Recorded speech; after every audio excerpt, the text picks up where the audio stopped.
धाकधुकच होती थोडी मनात की सांगतायत आयोजक, ठीक आहे त्यांचाही शब्द पाळला पाहिजे, पण उद्याची संख्या काय असेल श्रोत्यांची.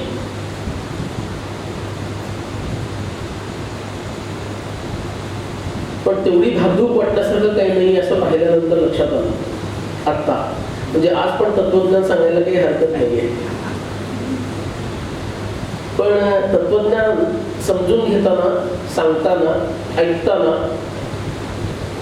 त्याच्यावर चिंतन करताना आणि विशेष म्हणजे त्याचा जीवनात उपयोग करताना, सगळं जीवनात उपयोग करण्यासाठी आहे ना.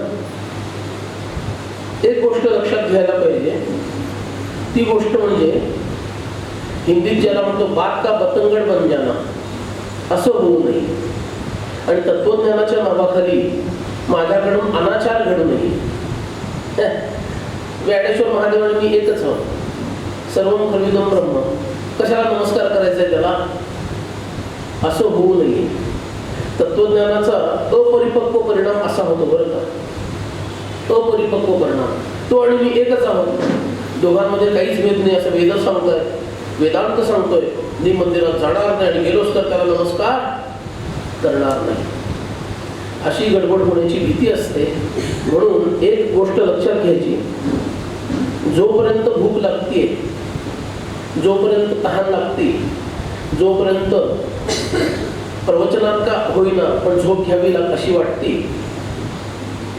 तोपर्यंत सगळे व्यवहारातले नियम जसेच्या तसे पाळायचे. देवाच्या इथे आलो की नमस्कार करायचा म्हणजे करायचा, भले मी आणि तो एक असलो तरी सुद्धा व्यवहारामध्ये. तर तो आपल्याला मागतो का काही नैवेद्य वगैरे, आपण देतो बनवून, तो मागतो का नाही. मग तुमची जेव्हा अशी स्थिती येईल की काहीच मागायची गरज नाहीये, त्यावेळेला नमस्कार करू नका, काही अडचण नाही. पण म्हणून तत्वज्ञान समजून घेताना, ऐकताना असा एक भ्रम निर्माण होण्याची भीती असते की आपण वागताना नेहमीसारखेच वागत असतो, पण भजन, पूजन, कीर्तन याच्या बाबतीमध्ये एकदम आपण ब्रह्मस्वरूप होऊन जातो. एक गंमत सांगतो तुम्हाला. दोन मित्र असतात, एक मित्र अंध असतो, दुसरा डोळस असतो. जो डोळस मित्र असतो त्याला तत्वज्ञानाची आवड असते. तत्वज्ञान त्याला समजलंय असं नाही, त्याला तत्वज्ञानाची आवड असते. आणि दुसरा जो मित्र असतो त्याला आवड पण असते आणि बऱ्यापैकी समजत पण असतं. When to apply, when not to apply, हे त्याला समजत असतं. आणि यदृच्छेनं यात्रेला ही दोघं निघतात आणि वाळवंट लागतं. वाळवंट लागल्यानंतर एक तर अंधच आहे आणि दुसरा डोळस आहे. या डोळसाला मृगजळ दिसायला लागतं, पण तत्वज्ञानाचा थोडाफार अभ्यास असल्यामुळे त्याच्या लक्षात येतं हे मृगजळ आहे बरं का, त्याच्यात काही पाणी मिळायचं नाही आपल्याला. आणि दोघांना तहान लागते. तर गंमत अशी आहे, वाळवंटामध्ये पाणी प्यायल्यामुळे तहान भागत नाही असं सांगतो, दूध प्यायल्यामुळे ती भागते. दूध जर आपण पिऊ तर तहान भागते. त्यातल्या त्यात पाणी पित राहिलो तर घामाच्या वाटेत ते जात राहतं, तहान काही भागत नाही. दोघं थकतात, नेमकं त्यांच्याकडे पाणी दूध नसतं. हा डोळस जो मित्र आहे तो म्हणतो काय राव, दूध असतं ना बरं झालं असतं, तहान भागली असते. आता हा जो अंध मित्र आहे ना, त्याचा हात धरून चाललेला आहे, त्याला थोडी त्याची चेष्टा मस्करी थट्टा करावीशी वाटते. हा फिलॉसॉफर समजतो स्वतःला, चला गंमत करूया जरा, त्याची फिलॉसॉफी बाहेर काढूया असं त्याला वाटतं. तो काय म्हणतो, दूध कशाला म्हणतात रे मित्रा. आता याला वाटतं की अंध असल्यामुळं याला दूध माहित नसावं. तो म्हणतो की दूध हा एक असा द्रव पदार्थ आहे की जो पांढऱ्या रंगाचा असतो, व्हाईट लिक्विड. तो मित्र म्हणतो द्रव पदार्थ कळला पण पांढरा रंग काही कळला नाही. आता दिसतच नाही ना बिचाऱ्याला. तो म्हणतो पांढरा रंग असतो म्हणजे काय असतं. आता ह्याला कळायला पाहिजे, फिरकी घेतोय माझी, फिलॉसॉफर आहे ना. तत्वज्ञ आहे, तत्वज्ञ नाही, तत्ववेत्ता आहे. तत्वज्ञ म्हणजे मिस्टिक आणि तत्ववेत्ता म्हणजे फिलॉसॉफर, दोघात फरक आहे. मिस्टिक म्हणजे ज्यानं तत्वज्ञान आत्मसात केलंय, पचवलंय, अनुभवलं. समर्थ ज्ञानेश्वर महाराज, तुकोबाराय, श्रीमद आदिशंकराचार्य, विवेकानंद आदी असे जे महापुरुष आहेत जे काय तत्वज्ञ आहेत, त्यांनी तत्वज्ञान आत्मसात केलेलं आहे, जिरवलेलं आहे. आणि बाकी त्यांच्यासाठी जे नाही आहेत ते कोण आहेत? तत्वचिंतक, तत्ववेत्ते असं म्हणायचं, फिलॉसॉफर्स. आपल्याला फिलॉसॉफर बनायचं नाही, आपल्याला मिस्टिक बनायचं आहे, एवढं लक्षात ठेवायचं. दासबोध असो, ज्ञानेश्वरी असो, भगवद्गीता असो, त्याच्यात अद्भुत प्रकारचं तत्वज्ञान दिलेलं आहे. पण त्याच्यातून आपल्याला फिलॉसॉफर बनायचं नाही. We must become a mystic. आपल्याला तत्वज्ञ व्हायचं आहे, प्रत्यक्ष ते तत्व जाणून घ्यायचं. ते त्याचा ठसा उमटावा म्हणून ही गोष्ट सांगतोय सुरुवातीला. तो दूध म्हणजे पांढऱ्या रंगाचा एक द्रवपदार्थ असतो. बर, द्रवपदार्थ कळला, पण पांढरा रंग कशाला म्हणायचं? आता त्याला वाटतं काय सांगावं याला. हे बघ, राजहंस नावाचा जो पक्षी असतो त्याचा जो रंग असतो त्याला पांढरा रंग असं म्हणतो. हा डोळस मित्र म्हणतो. अंध मित्र म्हणतो पक्षी कळला, राजहंस नाही कळला. पक्षी म्हणजे कळलं मला, तो उडतो वगैरे, पंखा असतात. राजहंस काय हे नाही कळलं. अरे बाबा, राजहंस हा असा पक्षी आहे की ज्याची मान अशी वाकडी असते, त्याला राजहंस असं म्हणतात. अच्छा, बर, मला मान कळली, वाकडं काय असतं ते कळलं नाही. वैतागला, काय समजतं की नाही. त्याला त्याचा हात धरला, असा कळला, गुरगळला. कळलं वाकडं म्हणजे काय? अरे हा दुखतोय माझा, सोड सोड सोड. काय करतोस? मित्र आहे तुझा की शत्रू आहे?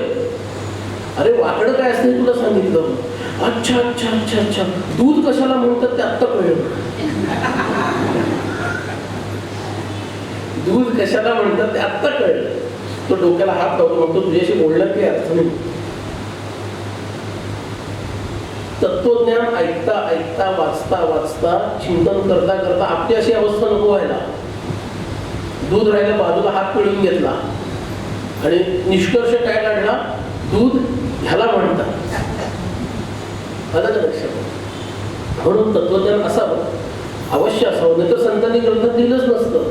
पण माझा अधिकार पण लक्षात यावा आणि तिथंपर्यंत मला पोहोचायचं आहे, ते आधी लक्षात यायला हवं. आणि ते आत्मसात करण्याची पात्रता माझ्या यावी, याच्यासाठी हा सगळा प्रपंच आहे.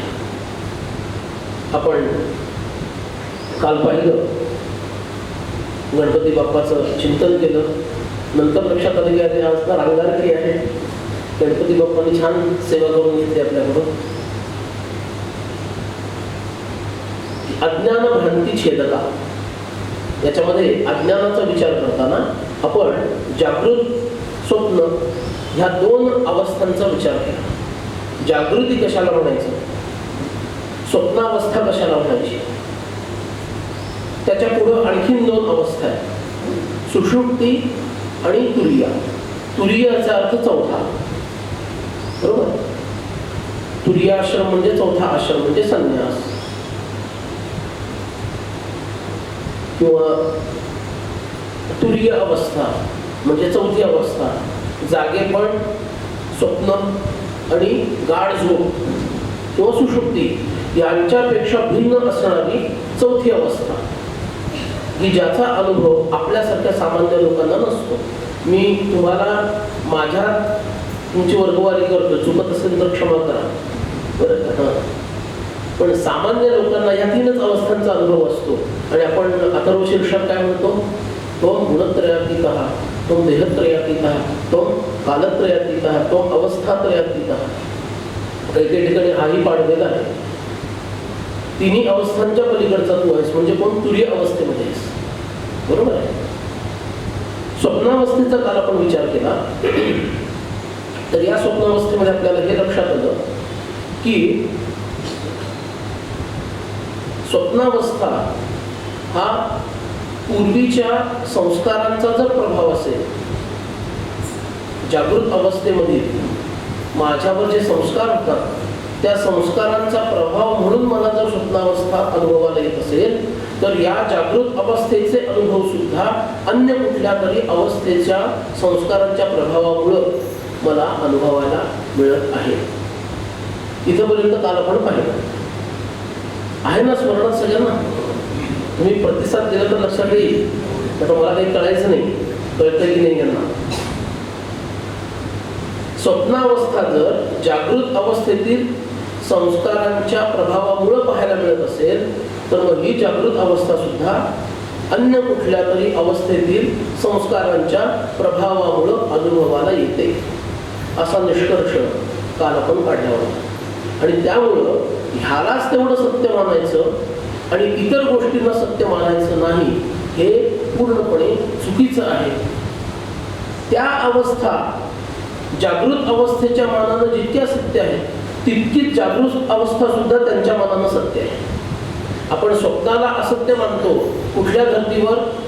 जागृत अवस्थेच्या धर्तीवर स्वप्नाला असत्य मानतो, बरोबर आहे. मग स्वप्न अवस्थेच्या दृष्टीनं जागृत अवस्था सुद्धा तेवढीच असत्य आहे, तेवढीच काल्पनिक आहे. आणि सुषुप्ती म्हणजे गाढ झोप, या गाढ झोपेच्या दृष्टीनं ह्या दोन्ही अवस्था काय आहेत? काल्पनिक आहे. कारण गाढ झोपेमध्ये जागृतीचाही अनुभव नाही आणि स्वप्नांचाही अनुभव नाही. त्यामुळं कोणतीच अवस्था परिपूर्ण सत्य मानता येत नाही. मग परिपूर्ण सत्य काय आहे याचा आपलं मन विचार करायला सुरुवात करतं. त्यालाच परमार्थ असं म्हणतात. परमार्थ म्हणजे काय असं वेगळं आहे. जे परिपूर्ण सत्य आहे, ज्याच्यामध्ये अवस्थांतर नाही, कालांतर नाही, विषयांतर नाही, कोणता भेद नाही, द्वैत नाही, अनेकत्व नाही, जे सम आहे, सदा आहे, सर्वत्र आहे, असं जे काही आहे, जे त्रिकाला बाधित आहे, असं जे आहे तेच सत्य असलं पाहिजे. ते शोधणं ह्याला परमार्थ असं म्हणतात. पण हे शोधणं सुद्धा काय आहे? आत्ता ज्या अवस्थांचा आपण विचार करत आहोत त्या अवस्थांचा अधिक सूक्ष्मामध्ये विचार केल्यानंतर त्या गोष्टींवर जास्त प्रकाश पडतो. त्यावेळेला आपल्याला त्याचा अधिक प्रत्यय किमान बुद्धीच्या स्तरावर येतो. नंतर अनुभवाच्या स्तरावर तो कसा येईल हा नंतरचा विषय आहे. कारण अनुसंधान साध्याखेरीज ते मिळणार नाही. पण बुद्धीच्या स्तरावर तरी माझा कॉन्सेप्च्युअली, ज्याला आपण मराठीत म्हणतो, बरोबर आहे, असं बोलल्याशिवाय पटकन कळतच नाही. कॉन्सेप्च्युअली तरी आपल्याला ह्या गोष्टी कळायला पाहिजे की काय तत्वज्ञान आहे नक्की, मला काय साधायचं आहे, मी जप करतो हा अनुभव मला कधी येणार आहे, मी पूजा करतो हा अनुभव मला कधी येणार आहे. ज्याची जी कुठली साधना असेल ती साधना करता करता मला कुठेपर्यंत पोहोचायचं आहे हे डेस्टिनेशन माहीत पाहिजे की नाही. हे जर माहीत नसेल आणि मी काही करत असेल तर त्याला काही अर्थ नाही. म्हणून मला ती अवस्था कधी प्राप्त होईल, ज्याला चौथी अवस्था म्हणतात, ज्याला तुरीय अशी अवस्था म्हणतात, ती कधी प्राप्त होईल याचा विचार पहिल्या 3 अवस्थांचं खरं स्वरूप कळल्याशिवाय कळेल का? आतापर्यंत स्वप्नाबद्दल आपण असा विचार केला होता का? कधी आजपर्यंत केला होता का? जागृतीबद्दल हा विचार आजपर्यंत केला होता का? गाढ झोपेच्या बाबतीत आपण असा विचार केला होता का? नव्हता केला. म्हणून आपणच आपल्या जीवनाकडं जास्त उघड्या डोळ्यांनी बघायला पाहिजे. जेव्हा अवस्थांच्या बाबतीतला हा नियम आपण सांगितला की प्रत्येक अवस्था तिच्या अवस्थेपुरती सत्य आहे, इतरांच्या बाबतीत ती असत्य आहे किंवा काल्पनिक आहे, याचा अर्थ इथं दृश्य प्रधान नाहीये, द्रष्टा प्रधान आहे. काय मी काय म्हटलं?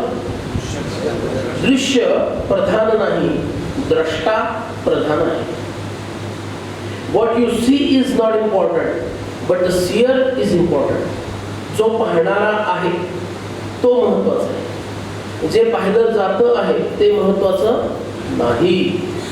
आत्ता पाश्चात्य विद्वानांना आणि वैज्ञानिकांना हा विचार हळूहळू कळायला लागलेला आहे.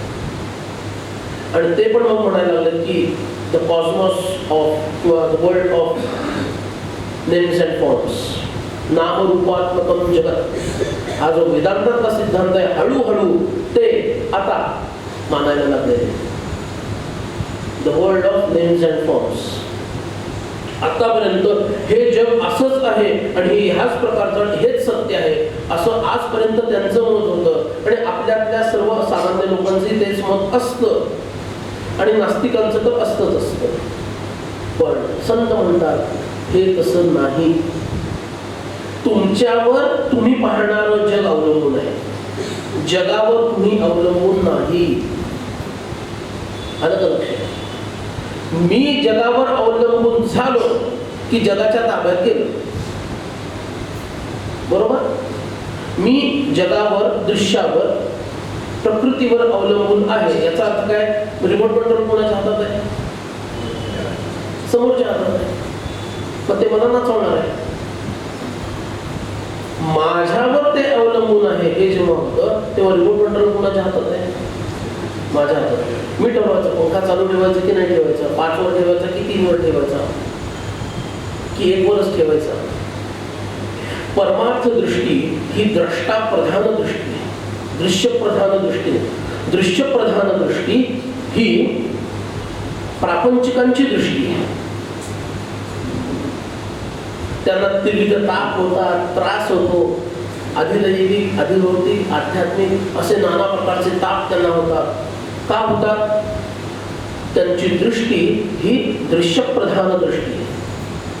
बरं, रोजचा अनुभव आहे त्यांचा, तुमचा आमचा सगळ्यांचा, की मी द्रष्टा प्रधान आहे पण डोकं चालत नाही, टोटली ब्लँक. अरे रोज तू अनुभव घेतोयस. अरे तू जागा असताना तू स्वप्नात नसतोस, तू स्वप्नात असतोस तेव्हा जागा नसतोस, तू गाढ झोपलेला असतोस त्यावेळेला स्वप्न आणि जागृती दोघंही नसतं. ह्या अवस्था कोणावर अवलंबून आहेत? दृश्यावर अवलंबून आहेत की द्रष्ट्यावर अवलंबून आहेत? द्रष्ट्यावर अवलंबून आहेत ना. मी गाढ झोपलेला होतो, मी स्वप्न बघत होतो, मी आता जागा आहे. थोडं धैर्यानं बोलतो, काय बोलणं झाली? कारण ह्याच्यामध्ये एक अवस्था आहे, स्वप्न आणि जागृती ह्याच्यामध्ये एक अवस्था कल्पिलेली आहे, तिला म्हणतात मनोराज्य. बुवाचं सुरू झालेलं आहे आता, तर चालू देतात. माझे डोळे पापणी पण हलणार नाही, पण माझं मनोराज्य चालू आहे. घरी गेल्यानंतर हे करायचं ते करायचं. आज जरा 6:45 वाजता सटकूया. आरतीला इकडे सुरुवात झाली की आपण हळू सटकूया. मनोरंजन सुरू. ही ना धड स्वप्नावस्था आहे ना धड जागृत अवस्था आहे. याला मनोराज्य असं म्हणतात. काळजी जोवी करंटा पडोनी, आता तुम्ही पडोनी नाही आहात, करंटा पडोनी उतारणार कधी नाना परिकल्पना, पण ते काहीच होईना. या नामभ्रम, याला भ्रम म्हणायचं.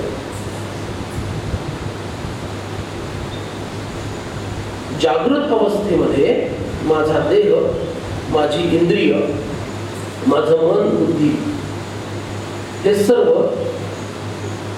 जागृत असतं, ऍक्टिव्ह असतं. जागृत असतं म्हणजे ऍक्टिव्ह असतं. देहापेक्षा इंद्रिय सूक्ष्म, इंद्रियांपेक्षा मन सूक्ष्म, मनापेक्षा बुद्धी सूक्ष्म, बुद्धीपेक्षा आत्मा सूक्ष्म. याला प्रमाण काय आहे? गीतेतला श्लोक 4थ्या अध्यायातला. इंद्रियाणि पराण्याहुः इंद्रियेभ्यो परं मनः मनसस्तु परा बुद्धिः यो बुद्धेः परतस्तु सः. सः म्हणजे तो आत्मा. सगळ्यात पलीकडे कोण आहे? तो आत्मा आहे. त्याच्या जस्ट अलीकडं कोण आहे? बुद्धी. त्याच्या अलीकडं, आता अजून त्याच्यात थोडा भेद करायचा असला तर त्याच्या अलीकडं अहम आहे, अहमच्या अलीकडं मन आहे, मनाच्या अलीकडे इंद्रिय आहे, आणि इंद्रियांच्याही अलीकडं हा देह आहे, हाडामासाचा हा देह आहे. जागृत अवस्थेमध्ये काय असतं? या स्थूल देहासहित सर्वच ऍक्टिव्ह असतं. बरोबर आहे. परमार्थ ही त्यागाची विद्या बरं का, मिळवण्याची विद्या नाहीये. त्याच्यात जेवढा मोठा त्याग होईल तेवढी तुमची योग्यता वाढते. जेवढा मोठा त्याग होईल तेवढी तुमची योग्यता वाढते. आणि जेवढी तुम्ही गोष्टी स्वतःमध्ये घ्याल तेवढी तुमची योग्यता कमी होते. म्हणून आपल्या दृष्टीनं, व्यवहाराच्या दृष्टीनं स्वप्न गाढ-झोप हे क्षुल्लक आहे, जागृती सगळ्यात प्रधान आहे. परमार्थाच्या दृष्टीनं जागृतीपेक्षा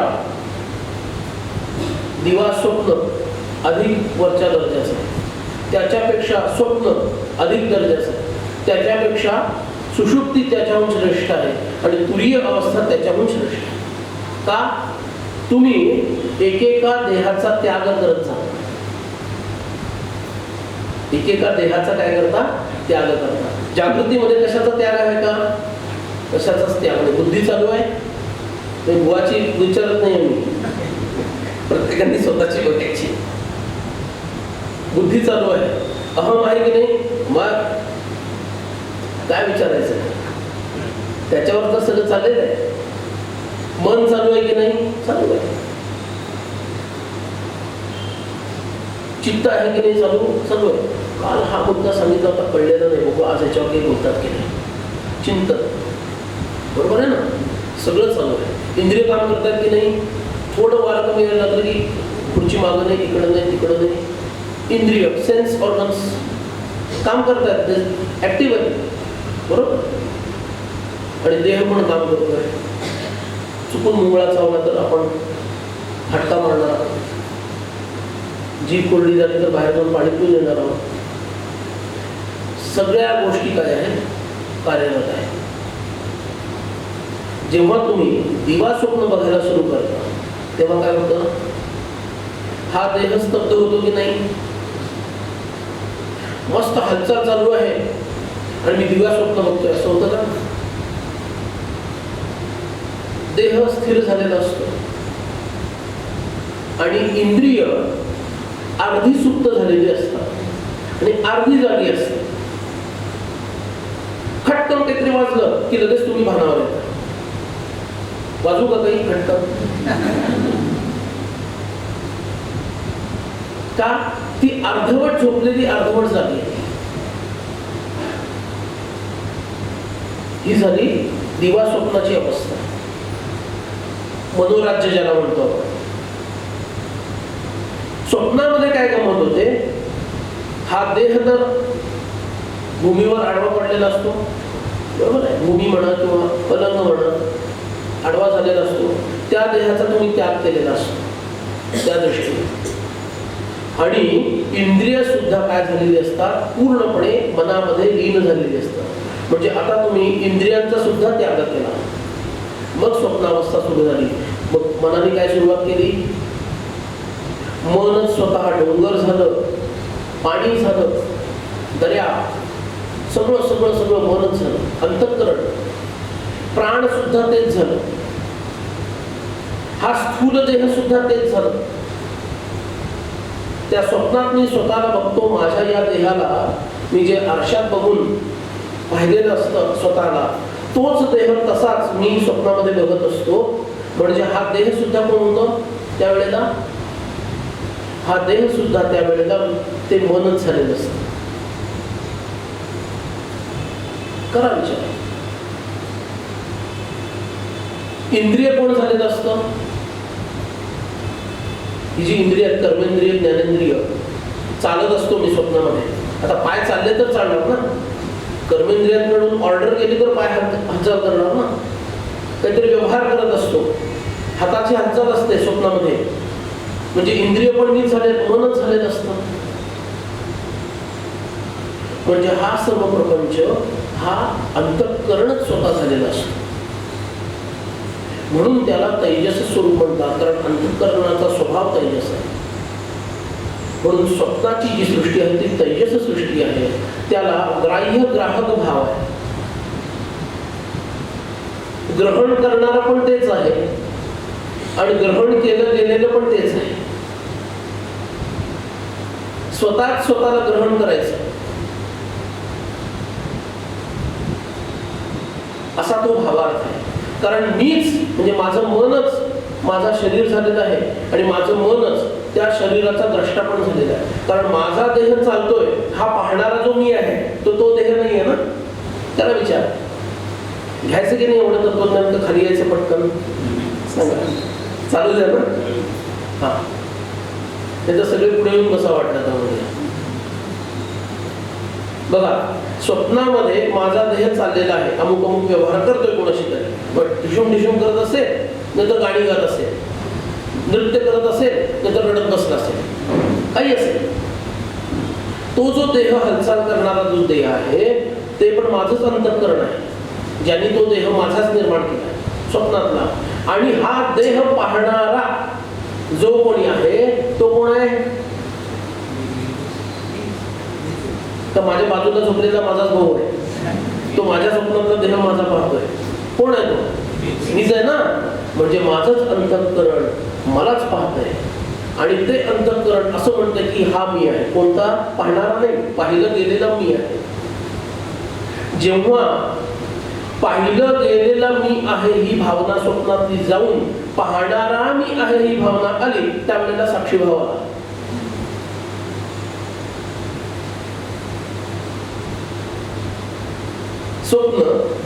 स्वप्नामधील माझा देह ज्याला मी म्हणतोय आणि माझा देह उठला माझा देह बसला माझा देह चालला असा पाहणारा जो कोणी आहे तो पण मीच आहे. पण जो पाहणारा आहे त्यानं जे पाहिलं त्याला तो मी म्हणतोय.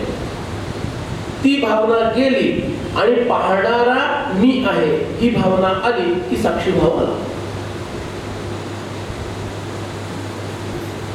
येते का लक्षात की खूप जड चाललंय. एवढं बोलण्या एवढेही जीभ आता आमची एवढी जड झाली. हो पण म्हणलो होत नाही पण म्हणलो होत नाही. काय बोलायचं ठीक आहे. मी एक उदाहरणाच्या साहाय्यानं सांगण्याचा प्रयत्न करतो. जेव्हा विश्वरूप दर्शन भगवान श्रीकृष्णांनी अर्जुनाला दाखवायचं ठरवलं कारण त्यांनीच म्हटलं ना तुझं ते विराट स्वरूप मला पाहण्याची इच्छा आहे बरोबर. तेव्हा त्यांनी काय सांगितलं ए बाबा या डोळ्याने तुला ते काही दिसायचं नाही बरं काय. दिव्यं ददामि ते चक्षुः मी दिव्य चक्षु तुला प्रदान करतो. ठीक आहे ते त्यांनी काय केलं दिव्य चक्षु दिले आणि दिव्य चक्षु दिल्यानंतर सहस्र शीर्षा पुरुष सहस्राक्ष सहस्रपाद सभूमी विश्वतोत्तम असं जे पुरुष सूक्तातलं पहिला मंत्र आहे तसंच सगळं काहीतरी भयंकर दिसायला लागलं अर्जुनाला. लक्षावधी मुख लक्षावधी चरण लक्षावधी हात आणि सगळं प्रलयंकर शिवशंकर प्रलयंकर.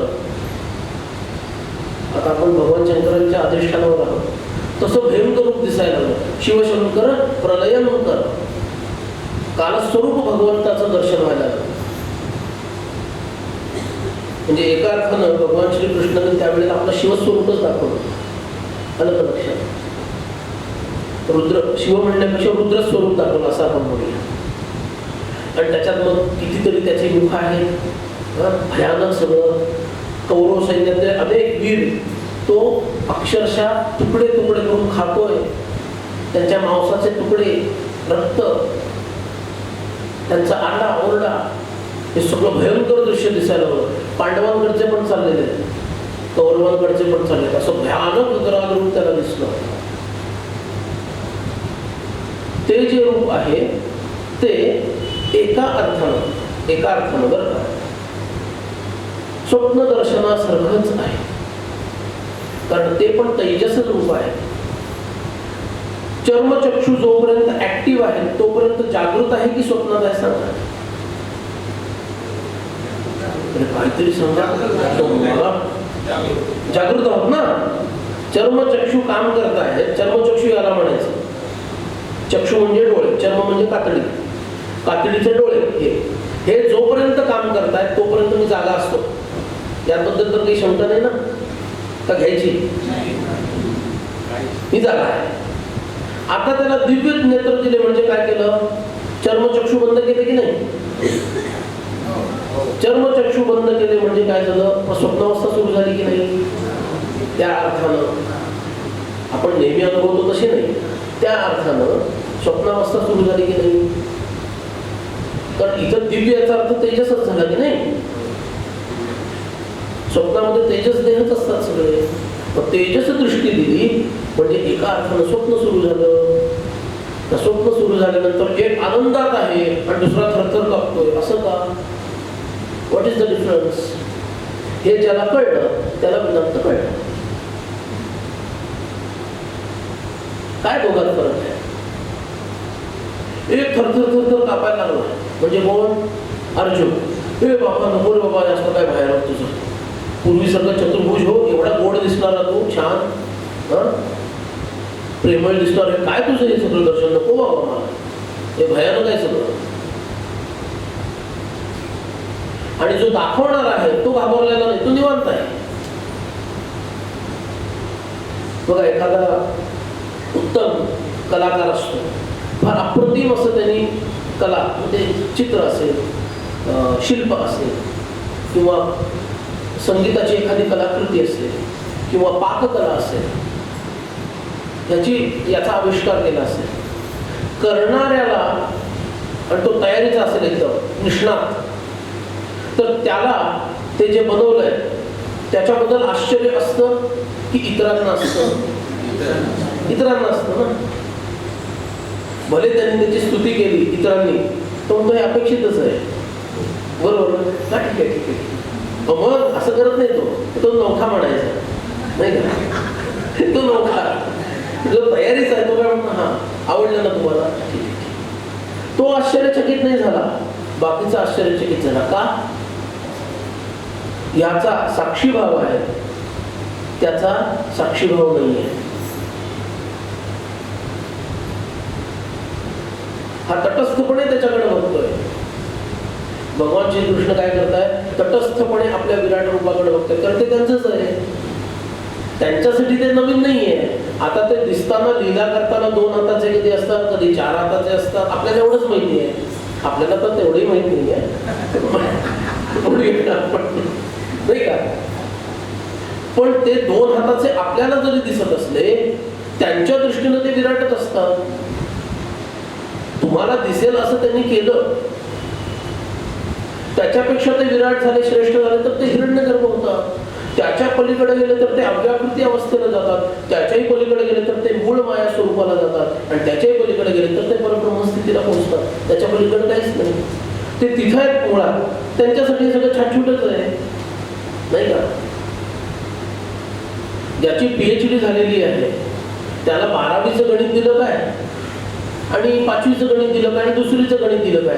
म्हणजे त्यांनी वशिला जाऊन जर PhD केली नसेल तर, खरंच कसून अभ्यास करून PhD गणितामध्ये केली असेल तर त्याला 12वीचं गणित सोपं, 5वीचंही सोपं आणि 2रीचंही सोपं, बरोबर? दाखवताना मी 2रीचा शिक्षक आहे असं तो दाखवत असतो, मग नंतर दाखवतो मी 5वीचा पण शिक्षक आहे, मग नंतर दाखवतो 12वीचाही शिक्षक आहे. मग आपल्याला अरे बापरे तुम्हाला एवढंही येतं, हेही येतं, आपण आश्चर्यचकित होतो. त्यांच्यासाठी आश्चर्य आहे ते नाहीये. का नाहीये? ते यथार्थपणे स्वतःला जाणतात, कारण ते तटस्थ आहे. ते काय आहे? साक्षी भावात आहे. म्हणून त्यांना त्याचं आश्चर्य नाही. अर्जुनाची ती स्थिती नाही. एक तर त्या विराट रूप स्वतःला घेता येत नव्हतं त्यावेळेस, आणि दुसरं म्हणजे जे दिसतंय ते सहन होत नव्हतं, कारण ते विराट नाही विकराल होतं. कारण युद्धाच्या वेळेला विकरालच रूप दाखवलं पाहिजे. युद्धाच्या वेळेला राज दाखवणार काय? आता राज करायचं की युद्ध करायचं पुढे जाऊन, तो आवेग यायला पाहिजे की नाही आतमध्ये, म्हणून ते रूप त्यांनी दाखवलं. ते एक प्रकारचं स्वप्नाचं स्वरूप आहे. फरक काय आहे? ते स्वतःबद्दल साक्षी आणि पूर्ण ज्ञानी आहे. ते स्वतंत्रपणे पाहताय, हा स्वतंत्रपणे पाहू शकत नाही. तसंच आपण आपल्या स्वप्नामध्ये जेव्हा निर्माण झालेल्या स्वतःलाच देह म्हणून पाहू शकू, मी पाहणारा मी आहे, पाहिले गेलेलं मी नाही आहे, हे जेव्हा कळलं तेव्हा माझं काम झालं. मी द्रष्टा आहे, दृश्य नाही, हे जेव्हा कळलं तेव्हा काम झालं. कारण सगळ्या गोष्टी द्रष्ट्यावर अवलंबून आहेत, दृश्यावर अवलंबून नाही. तुम्ही म्हणाल असं कसं काय राहावं, मला तो तिथे बाजूला झोपलेला दिसत होता. अरे तो तुझ्यासाठी तो सत्य आहे, कारण तू आता कशात आहेस, जागृत अवस्थेत आहेस. तू जेव्हा झोपशील त्यावेळेला तुझ्या बाजूला तो आहे, त्या अवस्थेमध्ये दिसणार आहे का? हा जगत प्रपंच दिसणार आहे का? मग हे तुला दिसतं हे सत्य मानायचं आणि स्वप्नात दिसलेलं असत्य मानायचं, कशावरून? आपला वेदांत हे आपल्याला शिकवतो कोणतीच अवस्था पूर्ण नाहीये, म्हणून जागृत अवस्थेला अतिरिक्त महत्व देऊ नका. प्रत्येक अवस्थेचं महत्व आहे, अतिरिक्त पण द्यायचं नाही आणि न्यून पण करायचं नाही. जेवढं आहे तेवढी किंमत द्यायची. आपण म्हणतो की एखादा हुशार मनुष्य असतो तो काय म्हणतो, मी त्याला त्याच्या योग्यतेनुसार जागेवर ठेवलेला आहे, जास्त जवळ येत नाही, येऊ देत नाही, जास्त लांब जाऊ देत नाही. बरोबर? तसं आपल्याला करता येत नाही, म्हणून आपलं घोडं पेंड खात. नको त्या गोष्टीला अतिरिक्त महत्व आपण देतो आणि अत्यंत महत्वाच्या गोष्टीला किंमतच देत नाही.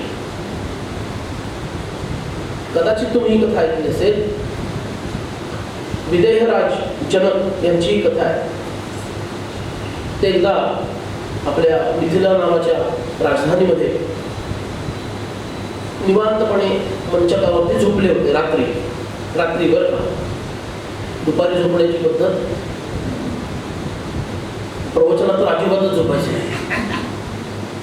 अर्थात ऋषीमुनी प्रवचन करणारे होते, आमच्यासारखे वेशधारी नव्हते, तोही परिणाम आहेच म्हणा.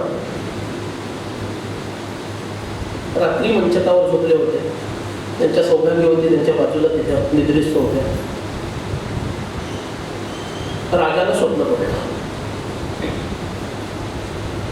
राजाला स्वप्न पडलं आणि त्याला दिसलं की तो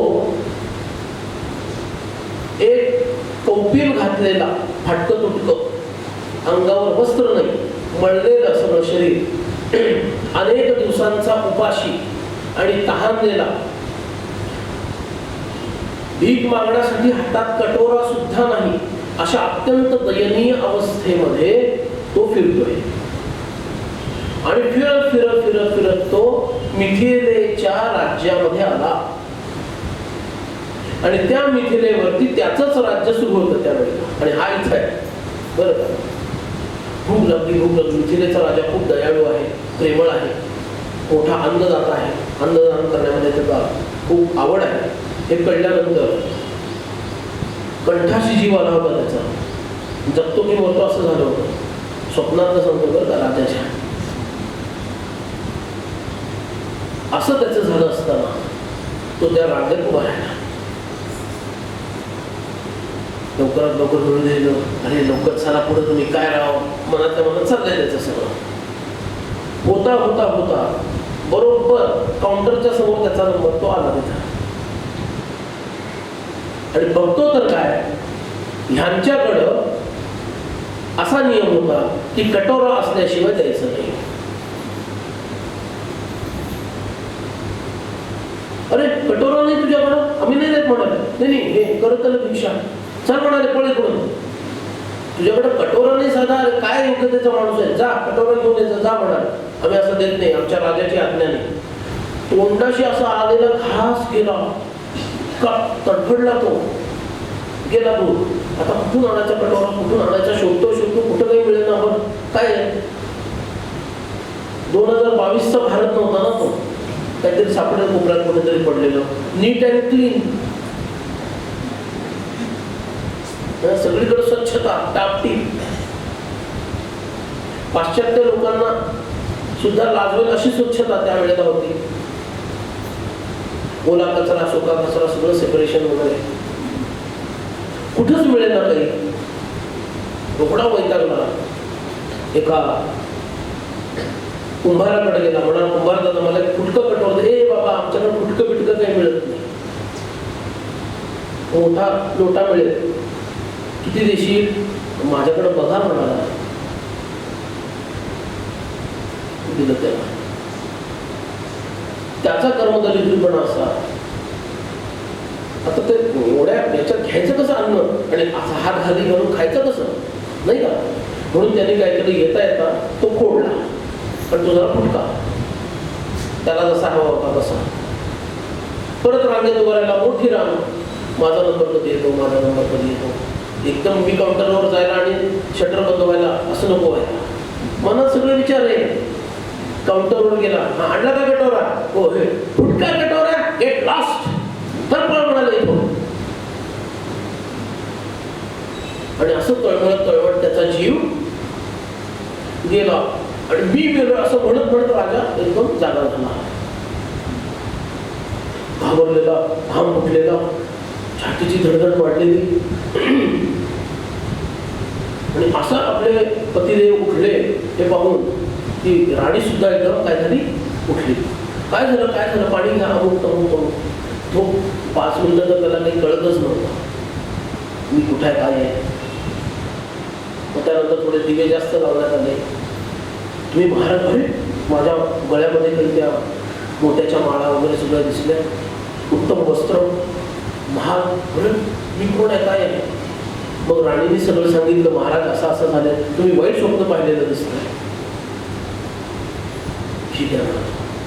पण तो आपल्यासारखा राजा नव्हता. अरे वाईट स्वप्न बघितलं ते सोडून, असा तो नव्हता. तो विचार करायला लागला, स्वप्नात जे दिसलं ते सत्य, की आता जे अनुभवाला आलं ते सत्य. स्वप्नातला मी भिकारी असणं हे सत्य आहे, की आता मी राजा असणं हे सत्य आहे. जेव्हा स्वप्नात मी भिकारी होतो तेव्हा स्वप्नात मी राजा नव्हतो. आणि इथं मी जागृतीत राजा आहे तेव्हा मी जागृतीमध्ये भिकारी नाहीये. याचा अर्थ असा आहे की न धड मी भिकारी आहे, न धड मी राजा आहे. मी कोणीतरी वेगळाच असला पाहिजे. की ज्याला भिकारी असणं आणि राजा असणं याचा काहीच फरक परिणाम होत नाही, त्याचा वाद होत नाही. तो मी कोण आहे हा मी शोधला पाहिजे. आणि मग ते अष्टावक्र मुनींना शरण गेले. आणि खरा मी कोण आहे हे तुम्ही सांगा. त्यांना सांगितलं, मला हा असा असा अनुभव आला हे ऋषीवर. मला असं वाटतं की ना मी खरा राजा पण आहे, ना मी खरा भिकारी आहे. आणि गाढ झोपेत तर यातलं काहीच नसतं. मी शून्य असतो का? पण मी जागा असताना मी शून्य नसतो, मी स्वप्नात असताना शून्य नसतो, गाढ झोपेत मात्र मी शून्य असतो. मग हे एवढे सगळे माझ्यातले बदल म्हणजे खरा मी कोण आहे? आणि इथून मग अष्टावक्र गीतेला प्रारंभ होतो, तो उपदेश सुरू होतो. म्हणून काय आहे, परमार्थामध्ये शाश्वताचा अभ्यास करायचा आहे. तुम्हाला ते शोधायचं आहे की जे काय अखंड आहे, जे कधीच बदलत नाही, ज्याचा कधी क्षय होत नाही. ते शोधणं हे आपलं काम आहे. म्हणून स्वप्नसृष्टी, सुषुप्ती यांच्या पलीकडे एक कुठली तरी अवस्था असली पाहिजे की त्या अवस्थेमध्ये माझं खरं स्वरूप प्रकट होणार आहे. आणि त्या अवस्थेला म्हणतात तुरीय अवस्था, चौथी अवस्था. आणि त्या अवस्थेमध्ये काय असतं, मीच माझ्याकडं त्रयस्थपणे बघत असतो. आणि त्याला मी म्हणत नसतो, माझं म्हणत असतो. बघा, जे माझं असतं ते मी असतो का? आणि जे मी असतो ते माझं असतं का? तुम्ही म्हणाल, बुवा कधी वाईंड अप करताय? आज जरा अर्धी सुट्टी द्या, गरज आहे. जे माझं आहे तो मी आहे का? आणि जो मी आहे ते माझं आहे का? हा रुमाल आता तात्पुरतं म्हणूया आपण, माझा आहे म्हणजे रुमाल मी आहे का? नाही ना. हे वस्त्र हे माझं आहे म्हणजे मी आहे का? नाही आहे. मग देह माझा आहे म्हणजे देह मी आहे का?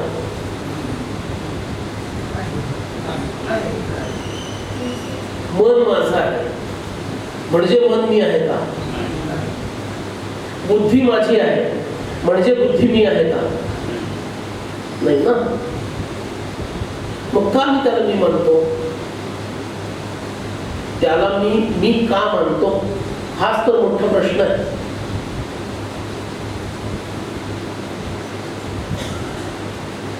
मनन शक्ती असणारा आत्मा म्हणजे मन आहे आणि मनन शक्ती नसणारं मन म्हणजे आत्मा आहे. हे कळलं पाहिजे. म्हणजे मी आणि माझाचा खेळ संपतो. तोच आत्मा जेव्हा मननशील होतो तेव्हा त्याला मन म्हणायचं आणि तेच मन जेव्हा मननशीलता सोडून देतं तेव्हा ते आत्मा बनतं. कधी बनतं? गाढ झोपेच्या वेळेला. स्वप्न चालतं म्हणजे काय? मन चिंतन करत असतं. मी देह आहे, मी झाड आहे, मी डोंगर आहे, अमुक आहे, तमुक आहे, सृष्टी निर्माण करतो. ज्या वेळेला आपलं स्वप्न संपतं त्यावेळेला काय होतं?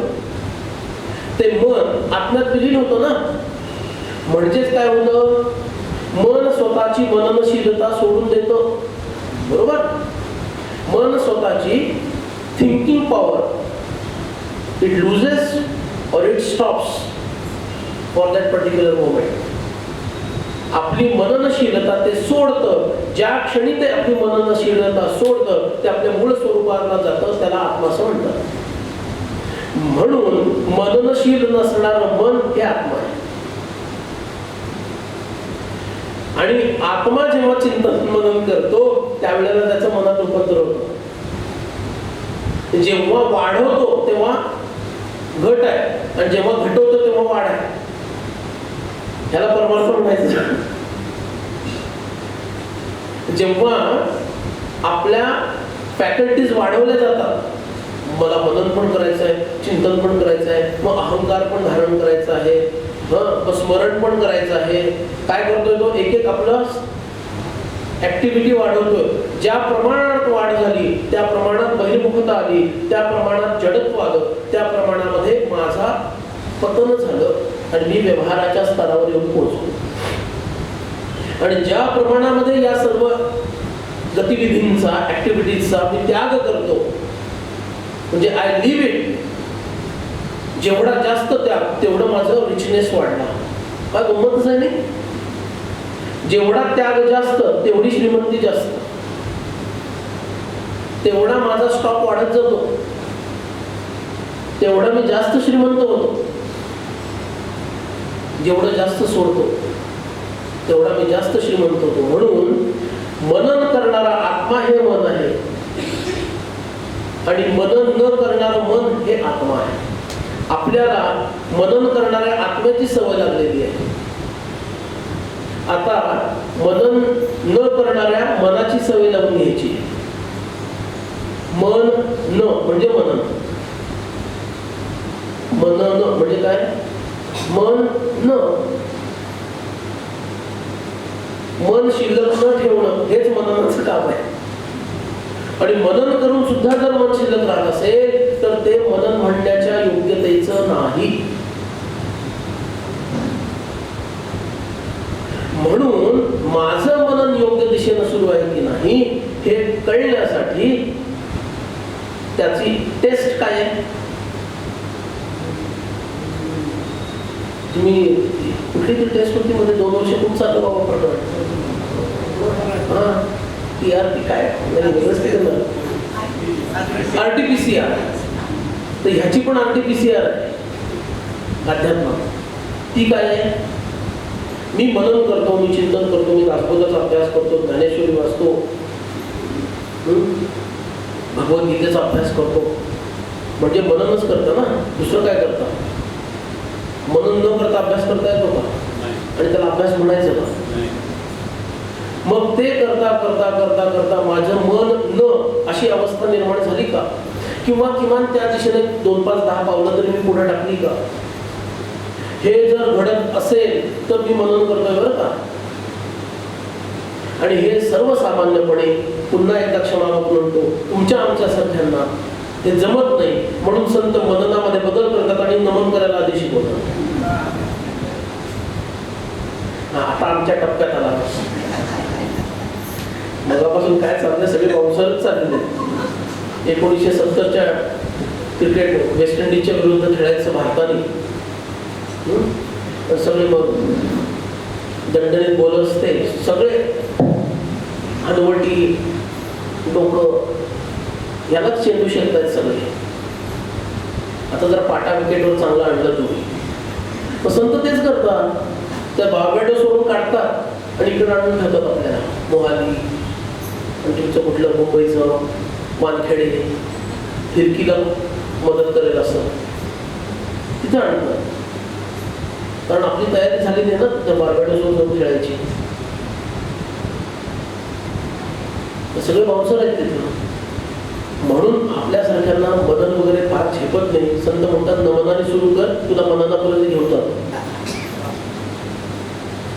नमनात तेच आहे न मन, आणि मननात तेच आहे मन न. दोघांचा परिणाम एकच आहे, पण मनन करायला जी बुद्धीची तरलता लागते आणि अखंड अनुसंधान लागतं. मग अशी काय आपलं अनुसंधान होतं, जे माझा आहे तो मी नाही, बरोबर आहे ना. मग वस्त्र माझं म्हणजे मी नाही, घड्याळ माझं म्हणजे मी नाही, अमुक माझं म्हणजे मी नाही, देह माझा म्हणजे मी नाही, इंद्रिय माझी म्हणजे मी नाही, मन माझं म्हणजे मी नाही, बुद्धी माझी म्हणजे मी नाही. हे सगळं नाही नाही नाही नाही हे अखंड चिंतनात ठेवणं, स्मरणात ठेवणं हा ज्ञानमार्गाचा विषय आहे. का एवढी आपली तयारी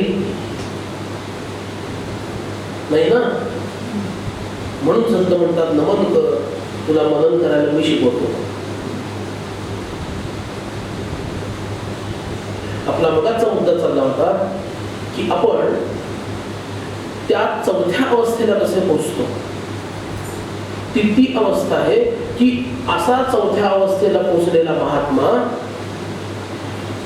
स्वतः जागा असताना, म्हणजे आपल्यासारखा बोलत असताना, माझा देह बोलत आहे याचा अनुभव घेत असतो. मी बोलत आहे असं त्याला वाटत नाही, माझा देह बोलतोय असं त्याला वाटतं. मी पाहतोय असं त्याला वाटत नाही, माझा देह म्हणजे माझे डोळे पाहतायत असं त्याला वाटतं. तुम्ही म्हणाल काय सांगता, आम्हाला आमचे डोळे पाहतात असंच वाटतं, आम्ही काय आमचे हात पाहतायत असं म्हणत नाही. बरोबर आहे, पण डोळ्याच्या माध्यमातून मी पाहतोय असं तुम्हाला वाटतं,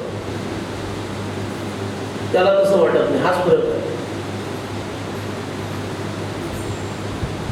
या देहाच्या माध्यमातून ते कुटस्थ पाहत आहे असं तो म्हणत असतो.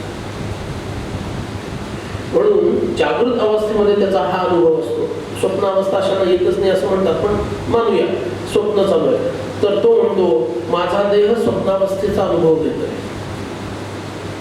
असं गाढ झोप एखाद्या समजा घोरत असतील समजा, बरोबर, सहसा असं काही करत नाही, पण त्यांचा हा अनुभव असतो माझा देह गाढ झोपलेला आहे, मी अखंड झाला. अशी अवस्था आपल्याला प्राप्त करायची बरं का. मी जे म्हटलं होतं दासबोध ऐकायला यायचं, त्याच्या मागचा संकल्प काय हवा तो हा पाहिजे. आणि इथून खरा परमार्थ सुरू होणार आहे, अजून पुढे अजून जायचं गरज. पहिलं पाऊल हे आहे. मग तोपर्यंत काय आहे, आमचं जॉब बिप चाललं हे काय सगळं, ही पूर्व तयारी झाली आहे, परमार्थ नाही. फार गोड गैरसमज आपण करून घेतो सगळं. म्हणजे प्रपंचामध्ये मला काय समजलंस असं आपलं असतं. परमार्थमध्ये मी उत्तम साधक आहे, मी मुमुक्षु आहे, मी नामधारी आहे. खराच तो नामधारीच असतो, फक्त तो वेगळ्या अर्थानं नामधारी म्हणत असतो. फार गोड गोड गैरसमज केले. हे ग्रंथ का वाचायचे, आपले सगळे गोड गैरसमज संत अक्षरशः रट्टे मारून मारून आपल्याला सरळ करतात. तर माझा तर पहिला अनुभव हाच आहे. सगळे गोड गैरसमज समर्थाने पहिल्यांदा घालवून टाकले. आणि मी बद्ध आहे म्हणजे मी बद्ध आहे हा विचार स्वीकारायला भाग पडला दासबोधाने. काय वाटत होतं मी मुमुक्षु आहे, मी कदाचित साधक पण आहे बरं का, माझं मलाच. तर कोण विचारतोय तुला? ग्रंथ काय म्हणतोय ते बघ. चुकून एखादी चुणूक मुमुक्षुत्वाची आली मिळेपर्यंत जाते, तर परत बद्धासारखं आचरण सुरू होतं. आता इथं व्यासपीठावर बसलो म्हणून तुम्हाला वाईट वाटू नये म्हणून घेतो मी मुमुक्षु आहे. आता आपण प्रकरण काय ते मला माहिती आहे ना. फार आपले गोड गैरसमज आपण छान करून ठेवलेले असतात परमार्थामध्ये, ते आधी तुटले पाहिजे. आणि मी बद्ध आहे आणि कळलं पाहिजे, मग कुठं मी मुमुक्षु व्हायचा प्रयत्न करेन, नाही तर चाललंच आहे. म्हणून असा हा तुरीय अवस्थेतील महात्मा स्वतःचा देह एखाद्या मढ्यासारखा झोंबलेला आहे, पडलेला आहे असा पाहत असतो. आणि तो तटस्थपणे, म्हणजे तो कोण असतो हा अनुभव घेण्याचा विषय आहे. पण गाढ झोप आणि निद्रा आणि मृत्यू याच्यात काय फरक आहे? मृत्यूच्या वेळेला पण लाथा जरी त्या देहाला मारल्या कोणी तरी तो उठत नाही, आणि ह्यालाही लाथा मारल्या तरी उठत नाही. गाढ झोपला असेल ना, पण एका प्रमाणात बरं का. काय फरक आहे? तुम्ही म्हणाल त्याचा श्वास साधा असतो, याचा नसतो, ह्याचं अंग गरम असतं त्याचं नसतं, नाही का? ही बरोबरची लक्षणं झाली, ही खरी लक्षणं नाही. कशामुळे हे होतं? गाढ झोप आणि मृत्यू यांच्यात मुख्य प्रधान फरक काय आहे? गाढ झोपेमध्ये पण विस्मृती असते.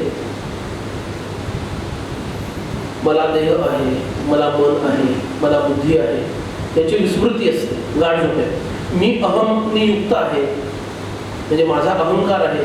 अहंकार आहे म्हणजे काय? माझं हे नाव आहे, आणि आरशात उभं केल्यानंतर जे दिसतं प्रकरण तो मी आहे, म्हणजेच अहम. बरोबर आहे? तर अहमचं काही वेगळं अजून स्वरूप आहे नाही ना. वा तुम्ही तुमचा अहम फार वाढवलाय, पण मला असं वाटायला लागलं चालू दे ना असं.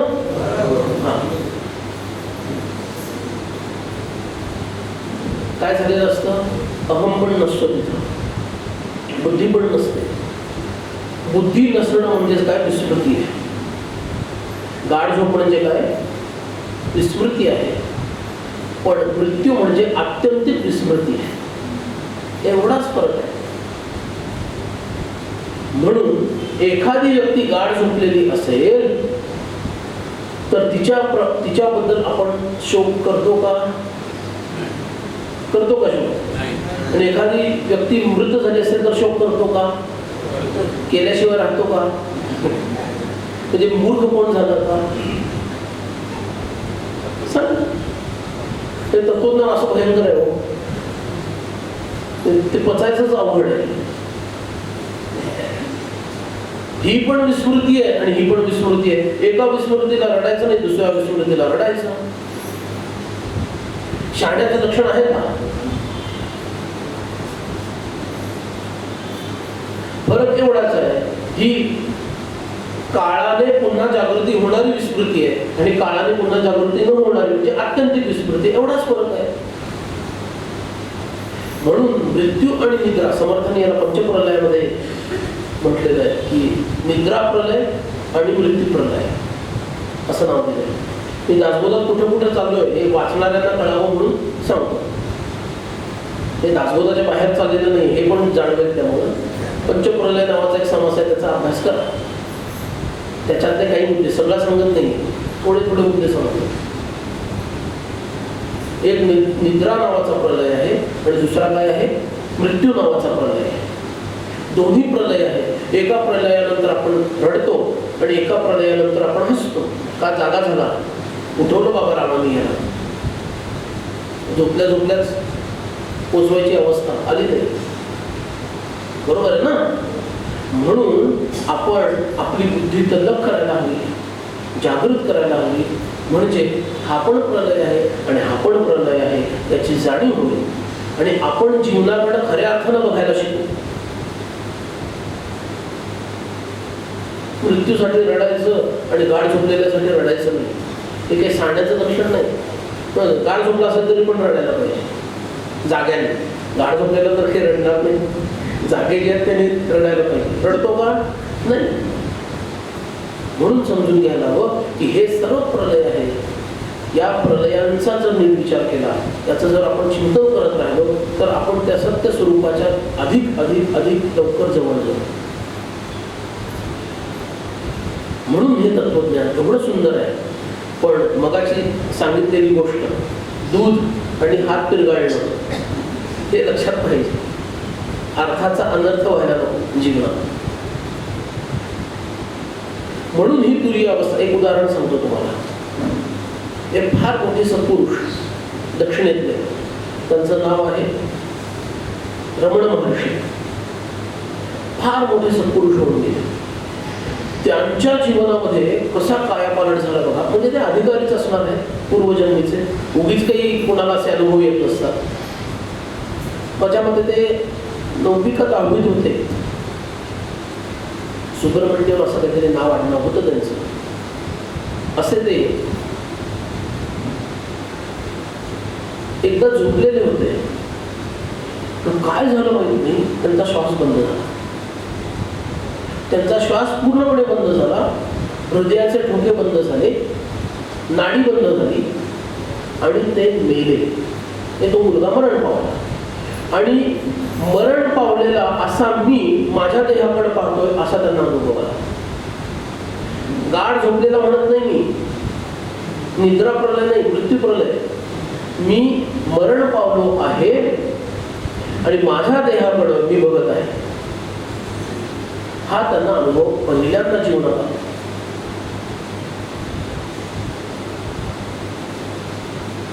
माझे मरण पाहिले ना. आलं का लक्षात? कुठला अनुभव भगवंतांनी त्यांना दिला. 10वीतला मुलगा हा. आणि हे पाहिलं, मला वाटतं 30 मिनिटं की 40 मिनिटं ही स्थिती राहिली. ते अखंडपणे स्वतःच्या मृतदेहाकडे बघताय आणि मी हा नाही आहे. तेव्हा पहिल्यांदा त्यांना मराठीत रिअलाइज झालं. देह मन बुद्धी युक्त असणारं जे काही हे पार्सल आहे ते मी नाही आहे. आणि खरं म्हणायचं तर ते माझं पण नाही आहे. आता आपण म्हटलं माझं, ठीक आहे. तर माझं पण नाही म्हटल्यानंतर तुम्ही उठूनच जा म्हणून मी काही पुढे बोललो नाही. माझं तरी राहू दे. ते माझं पण नाही म्हणलं तुमची फारच मदत केली 3 दिवसामध्ये.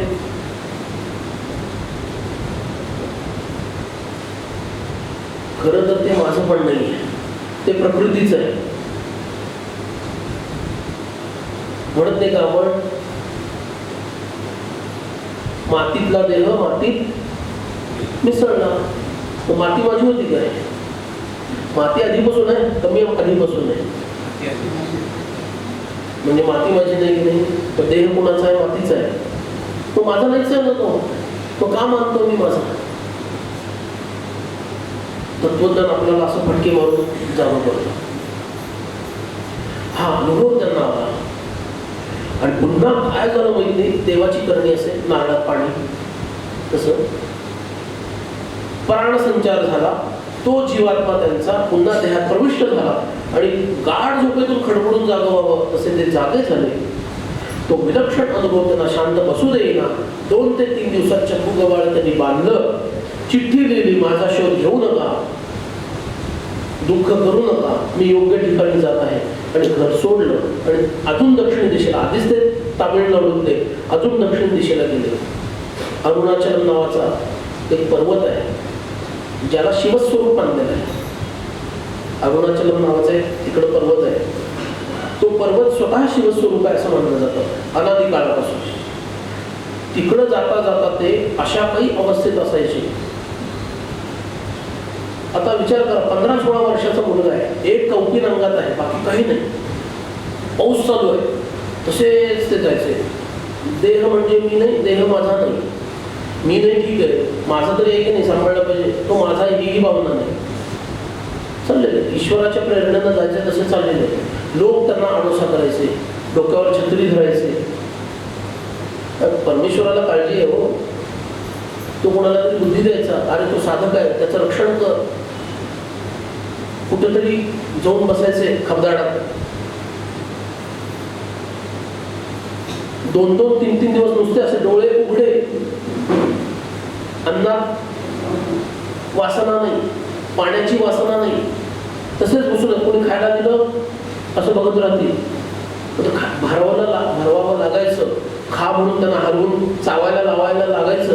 पण ते थोडेफार ईश्वराच्या प्रेरणेनं थोडं खायचे, देह टिकायला पाहिजे ना. 2 दिवस उठलेला नाही मुलगा, सगळी ओल आलेली आहे पाण्याची, थंड या फरशीवर किंवा मातीत बसलेला आहे. म्हणून लोक त्यांना जरा चांगल्या ठिकाणी नेऊन ठेवून उचलायचे, तर त्यांना दिसायचं सगळी मांडी ह्या शेकडो मुंग्यांनी चावून चावून खाल्लेली आहे. शांतपणे ते बघतात. का? देह म्हणजे मी नाही आणि देह माझा नाही, याचा प्रत्यक्ष अनुभव घ्यायचा. ही तुरीय अवस्था आहे.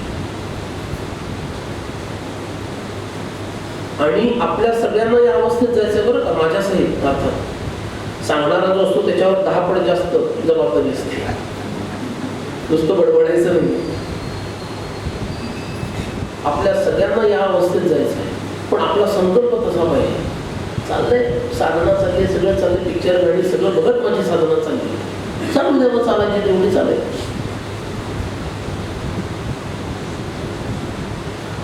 उससे साधना, अशी साधना करून साधत नाही. एकदा कबीर महाराज बसले होते, त्यांचे शिष्य खूप होते.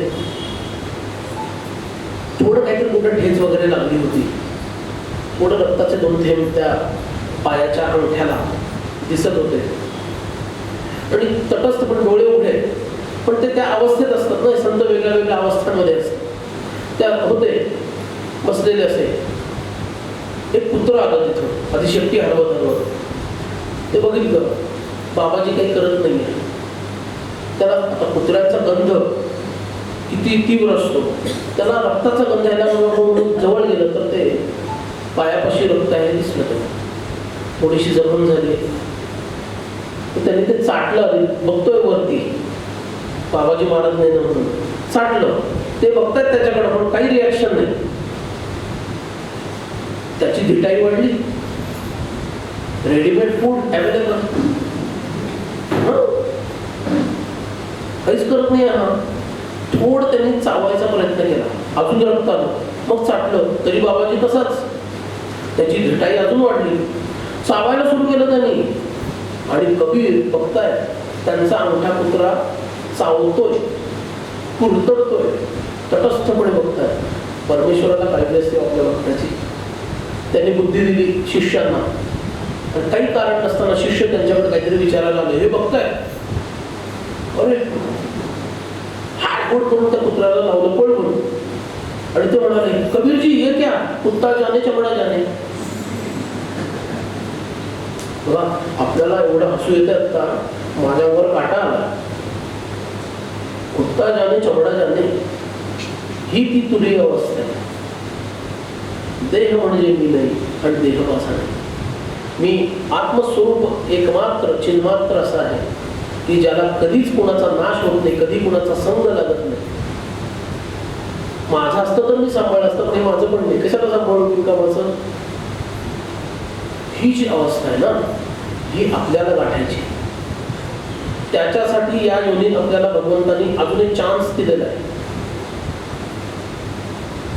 आणि आपण त्याचा सदुपयोग करतो की दुरुपयोग, हा आपण पाहायचा आहे. त्या दिशेनं माझी वाटचाल सुरू आहे का? Am I committed? की वाटतंय ते झालं तर मी हे मिळवल्याशिवाय राहणार नाही. आणि म्हणून ते जे मिळवायचं आहे त्यालाच परमार्थ असं म्हणतात. परम अर्थ, मानवी जीवनाचा परमोच्च साध्य म्हणजे परमार्थ. मानवी देह मिळाल्यानंतर हे मिळवल्याशिवाय माझ्या जीवनाचं सार्थकच नाही असं ज्यानं सिद्ध होतं त्याला म्हणायचं परमार्थ. अर्थ शब्दाचा एक अर्थ आहे हेतू.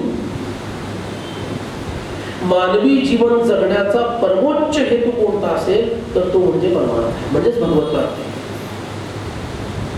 मानवी जीवन जगण्याचा परमोच्च हेतू तो हा आहे. त्याला प्रपंच सहाय्यभूत करून घेणं हे माझं कौशल्य आहे. प्रपंच करणं हा उद्देश नाही. प्रपंच न करता मला ते झेपत नाही म्हणून प्रपंच करायचा आहे. प्रपंच करणं हा उद्देश नाही. पूर्ण डोक्यातून हा मिसकॉन्सेप्शन काढून टाकली पाहिजे आपण. समर्थांवर ढकलतात राव सगळे, भारीच काम आहे सगळं. ढकलायचं पण समर्थांवरच. शुका सारिके पूर्ण वैराग्य जायचे त्यांनाच म्हणायचं आणि परत हा मुद्दा त्यांच्यावरच ढकलायचा. आधी प्रपंच करावा नीट व्हा मग घ्या परमार्थ, मग नंतर मरताना शेवटचं वाक्य रामाचं म्हणा मोहा मोकळे, असा आहे का त्याचा अर्थ? तसा नाही अर्थ आहे. अरे प्रपंचाशिवाय तुला परमार्थात ओपनिंग नाही आहे. तर कर्मच पूर्वीचं असं आहे की ते फेडल्याशिवाय इकडे तुला देता येत नाही म्हणून तो करायचा आहे. पण तो का करायचा आहे? परमार्थामध्ये परमार्थाचं महाद्वार माझ्यासाठी उघडलं जावं म्हणून तो करायचा आहे. परमार्थात रस घेण्यासाठी करायचा नाहीये, प्रपंचात रस घेण्यासाठी करायचा नाहीये. आम्ही करतो बरोबर उलट. प्रपंच करा नेटका म्हणताना नेटका शब्दाचा अर्थ आम्ही फटका लावतो. नेटका प्रपंच कोणता? जो प्रपंच परमार्थाच्या आड येत नाही, किमान पक्षी, आणि कमाल पक्षी जो परमार्थाला सहाय्यभूत होतो तो नेटका प्रपंच. आमचा चालू आहे का असा?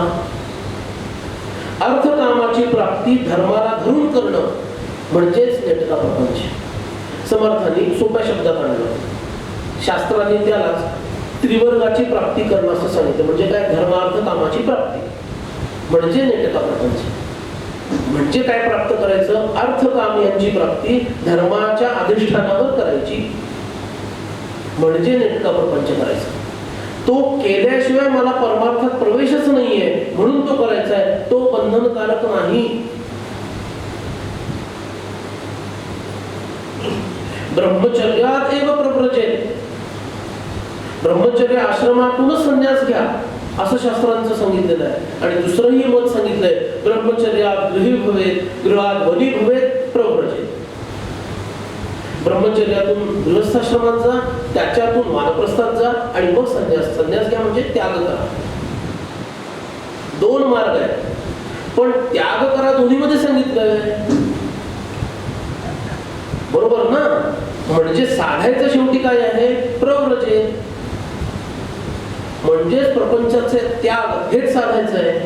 प्रपंचाचा त्याग करण्याची योग्यता माझ्यात यावी म्हणून त्या पद्धतीनं मला प्रपंच करायचा आहे की ज्या पद्धतीमुळं त्याचाच त्याग करण्याची क्षमता माझ्यात यावी. त्याग करायचा म्हणजे मुलाबाळांना सोडून जा असं नाही अर्थ. मानसिक त्याग म्हणजे त्यांची जी अटॅचमेंट आहे. कालच सांगितली ना कथा काहीतरी विवेकानंदांची. सगळ्यांवर प्रेम नाही, पहिल्या दिवशी सांगितली सगळ्यांवर प्रेम करा पण माझं कोणाला म्हणू नका. माझा एकटा भगवंत आहे, बाकी कोणी माझं नाही, पण प्रेम सगळ्यांवर करायचं. हे साधता येणं याच्यासाठी प्रपंच आहे. त्याला नेटका प्रपंच असं म्हटलंय समर्थ.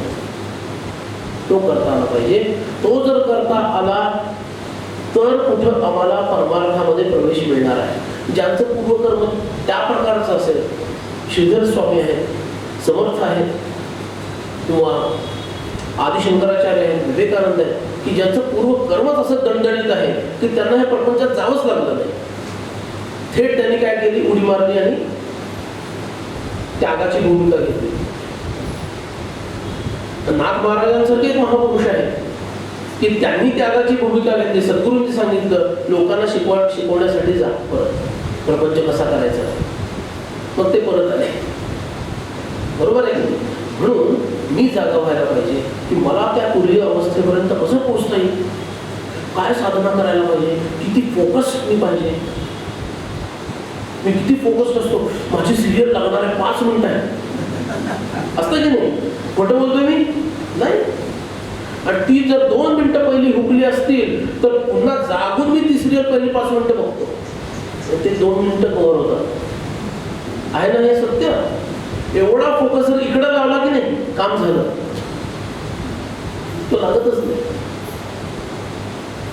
समर्थांसारख्या संतांचं सांगणं आहे, अरे परमार्थ परमार्थ परमार्थ म्हणता तुम्ही, फार सोपा आहे तरी तो परम सुगम. परमार्थ स्तवनात समर्थ म्हणतात बघा, त्यांना सुगमच आहे हो. तुम्हाला काय जातं सुगम म्हणायला? आमच्या इथे बघा काय वाट लागले ते. तो समर्थांकडे तक्रार करायला पाहिजे आपल्याला. काय म्हणतात, आहे तरी तो नुसता सुगम नाही, परम सुगम. बस, म्हणजे काही ठेवलंच नाही आता. म्हणजे आमच्या अब्रूचे धिंडवडेच निघाले ह्याच्यात. आणि आमच्यासाठी काय झालं, तो जनासे झाला दुर्गम. घ्या, आहे की नाही दुर्गम? काय संख्या येतं, आहे की नाही दुर्गम परमार्थ? का दुर्गम झाला?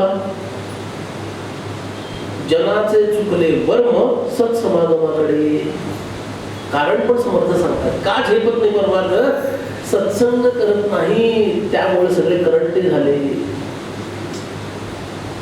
लोकांचं वर्मच चुकलं. परमार्थ कसा करायचा असतो हेच लोकांना कळत नाही. लोकांची गंमत अशी झाली, पुरणपोळी करतो म्हणायचं, पुरणच घालायचं नाही. केली पोळी, ह्याला पुरणपोळी म्हणायचं. म्हणणार आहे का कोणी? पोळी म्हणतो, पुरण नाही, पुरणपोळीच म्हणायची. अरे पुरण कुठे आहे त्याच्यात? मी करतो त्याला परमार्थच म्हणायचं. सत्संगच नाही, परमार्थ कसं म्हणायचं? सत्संगाला स्थानच तुझ्या परमार्थात नाहीये, कसं काय म्हणायचं परमार्थ? म्हणून हे शास्त्र ग्रंथ वाचायला पाहिजे. आपल्या चुका होतात कुठं, आपण कमी पडतो कुठं, आपलं घोडं अडतं कुठं, हे शास्त्र ग्रंथ आपल्याला शिकवतात. पण ते नुसते वाचून कळत नाही, त्याचं चिंतन व्हायला पाहिजे. ते चिंतन होण्यासाठी त्याच्यामागे उपासना पाहिजे.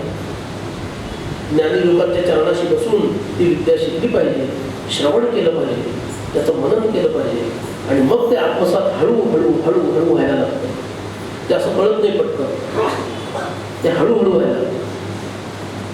आहे तरी तो म्हणजे कोण? परमार्थ. आहे तरी तो परमसुगम, जनासे झाला दुर्गम. का? तयाचे सुकले वर्म सत्समागमाकडे. मग सत्समागम कशाला म्हणायचं? संतांशी झालेला समागम. संतांबरोबर उठबस,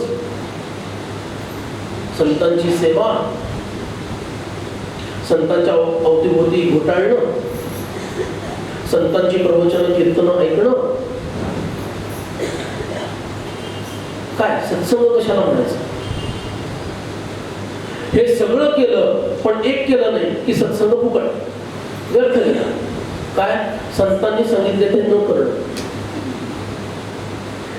गोंदवलेकर महाराजांचं एक टिपिकल वाक्य लक्षात ठेवायचं आपल्या सगळ्यांसाठी, सगळ्यांसाठी. ते म्हणायचे, मला तो भक्त फार आवडतो की जो माझ्याकडे पहिल्यांदा येतो आणि मी पहिल्यांदा जे सांगितलं त्याच्यात कोणतेही आढेवेढे न घेता करतो. महाराज म्हणतो, केलं नाही तरी चालेल, मग ते पुढचं मी बघतो, पण करतो असं म्हणतो. नाही महाराज पण नाम घेण्यापेक्षा पूजा केली तर कर. ते काय नाम घ्यायला जरा प्रॉब्लेम आहे मला, सकाळच्या वेळी संध्याकाळी गेली तर महाराज काय म्हणतात, पहिल्यांदा मी तू हे कर म्हणून सांगितलं आणि त्यांनी ते केलं, झालं काम त्याचं निम्म, पुढचं जबाबदारी माझी आहे, काय करायचं त्याचं ते. आणि महाराजांनी खंत व्यक्त केलेली आहे. 100 90 लोक स्वतःची अक्कल चालवतात नसलेली. तर महाराजांचं उत्तर काय? हो चालेल तसंही कर. काय मग 10-15 जन्मानंतर परत माझ्याकडेच येणार आहेस तू, लाथा खाऊन सगळ्यांच्या. संत जे सांगतील त्याच्यावर कुठलाही आक्षेप कटाक्ष न घेता ते जसंच्या तसं मान्य करणं आणि तसं वागायला लागणं फार मोठी सिद्धी आहे बरं. झेपत नाही. महाराज फार दुःखानं म्हणायचे, काय रामरायांनी यांना पाठवलं आपल्यासाठी, आपणच एवढे करंटे, त्यांना दुःख करावं लागतं आपल्यासाठी. ते आनंदात आहे स्वतःसाठी, पण लोकांसाठी दुःखी आहे. एवढं सांगतोय पोट तिडकीनं, ऐकायलाच कोणी तयार नाही. व्यासांनी म्हटलं तर मग बाकीच्यांचं काय? महाराज म्हणाले, अहो काय सांगायचं, आम्ही केशर कस्तुरीचं दुकान उघडलंय, आमच्याकडे हिंगमिऱ्याचे गिऱ्हाईक केले. केशर कस्तुरी द्यायला बसलोय हिंगमिऱ्याच्या रेटमध्ये. रेट तोच, रेट जास्त नाही. हिंगमिरे जेवढ्यात मिळतील तेवढ्यातच केशर कस्तुरी देतोय. लोक घ्यायला तयार नाही. आम्हाला हिंगमिरेच पाहिजे म्हणतात, जा म्हणतात. श्रीधर स्वामींनी हीच खंत व्यक्त केली. ते म्हणाले, आम्ही इथं सोनाराचं दुकान उघडून बसलोय, आमच्याकडे पितळ मागायला लोक येतात. श्रीधर स्वामींचे ते दुःख आहे. महाराजांच्या नंतर 70-80 वर्षांनी, म्हणजे आमच्यात काहीच बदल नाही. महाराज पारतंत्र्य काळात होते, स्वामी स्वातंत्र्य काळात होते. देशाचं अवस्थांतर झालं, आमच्या बुद्धीत काहीच अवस्थांतर नाही. तसेच्या तसे वर्म चुकले सत्समागम आहे. छान मजेशीर गोष्ट सांगतो, म्हणजे त्याचा बारकावा कळेल की सत्समागम कसा अवघड असतो आणि त्याच्यासाठी पण अधिकार आणि पुण्य लागतं. उगीच मिळत नाही सत्समागम. एक येवलेकर शास्त्री नावाचे प्रकांड विद्वान, काशीला जाऊन शिकलेले, मूळचे मराठी पण शिकले काशीत जाऊन. उत्तर भारत सगळा जिंकला शास्त्रार्थामध्ये. दक्षिण भारतात शिवरायांकडे जाऊ म्हणाले. आधी पैठणला गेले, कारण पैठणला दक्षिण काशी म्हणायचे त्यावेळेला. आता काही म्हणू शकत नाही आपण, कारण तेवढे विद्वानच तिथे नाही जे अजून तरी काशीमध्ये आहेत. आता ते किती वर्ष राहणार आहेत अजून माहित नाही. ते हुशार विद्वानच ना, झाकली मुकुट ते म्हणाले, आमच्याकडे एक शिवाजी नावाचे फार मोठे राजे आणि त्यांचे समर्थ रामदास नावाचे राजगुरू आहेत. त्यांच्यापैकी कोणाला जर तुम्ही हरवलं तर आम्ही लिहून देतो, न पाठ घालता जयपत्र, तुम्ही जिंकलात म्हणून. हे इकडं आले तर मजल कर. ती कथा सांगायची नाही म्हणून ती आवर्ती घेतो. आणि समर्थांनी स्वतःच्या योग सामर्थ्यांनी त्यांना कुंठित केले. ती कथा पुन्हा कधीतरी घेऊ. पुन्हा बोलणार आहे का? भीतीच ठिंगा दाखवत आहे ते मागून. आयोजक ठिंगा दाखवत आहे, काय समजायचं काय त्याचा अर्थ.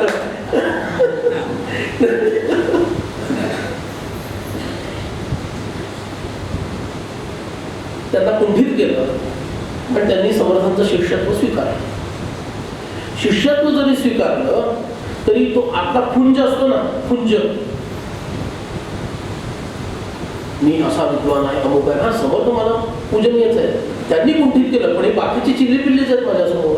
गुरुबंधू असले तरी, हे गुरुबंधू जरी असले माझ्यासमोर चिल्ले पिल्लीच आहे.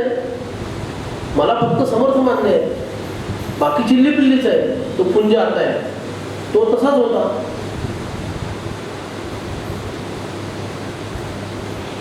चाफळला रामरायाचं मंदिर आहे, कधी गेला नसेल तर आवर्जून जा.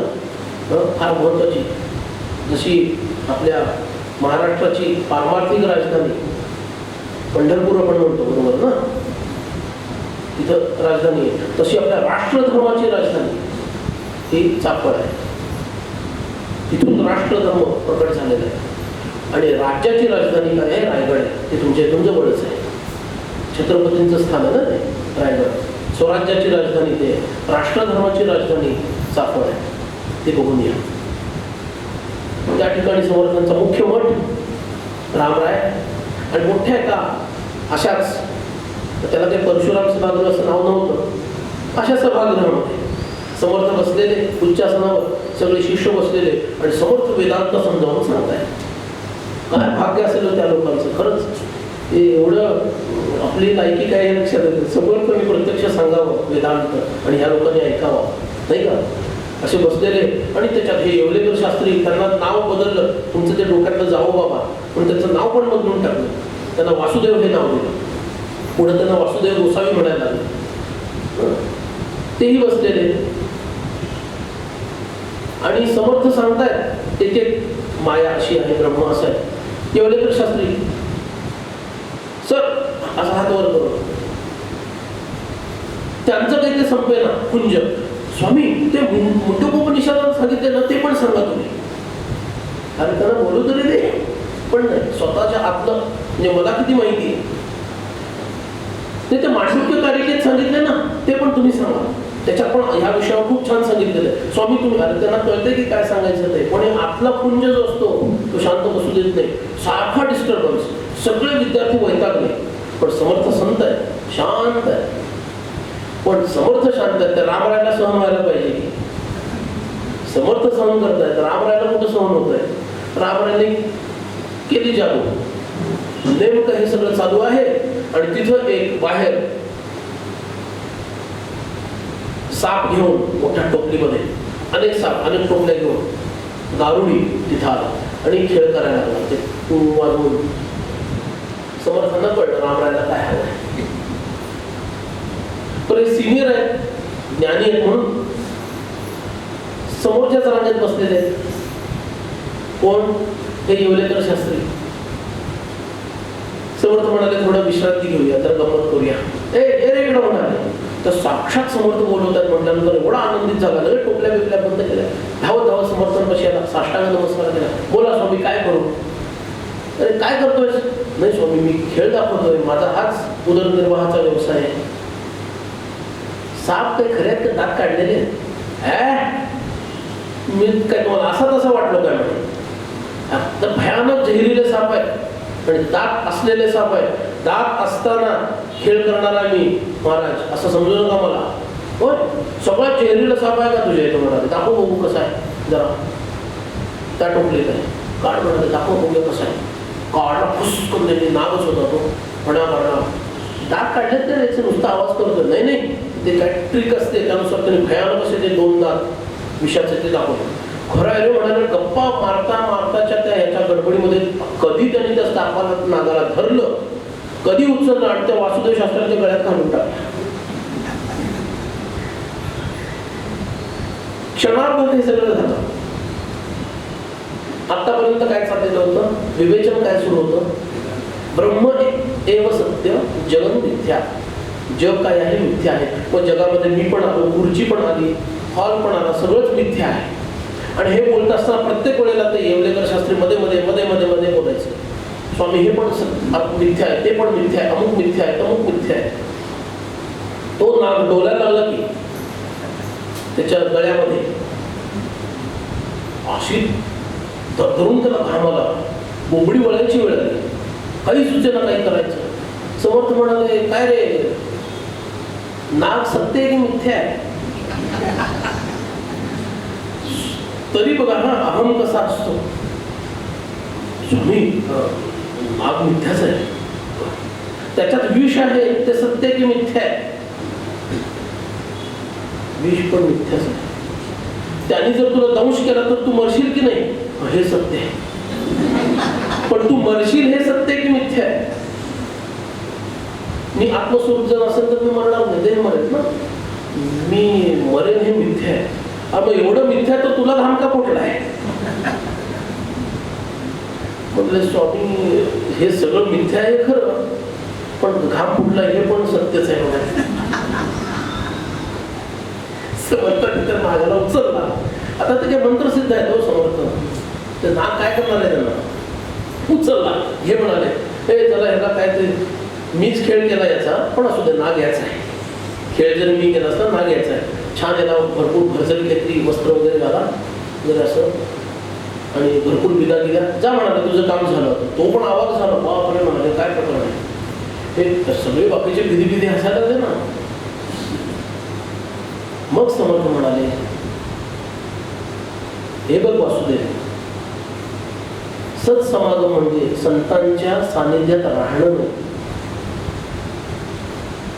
ते जे सांगतील ते आत्मसात करणं आणि तसं वागणं, याला सत्समागम म्हणतात.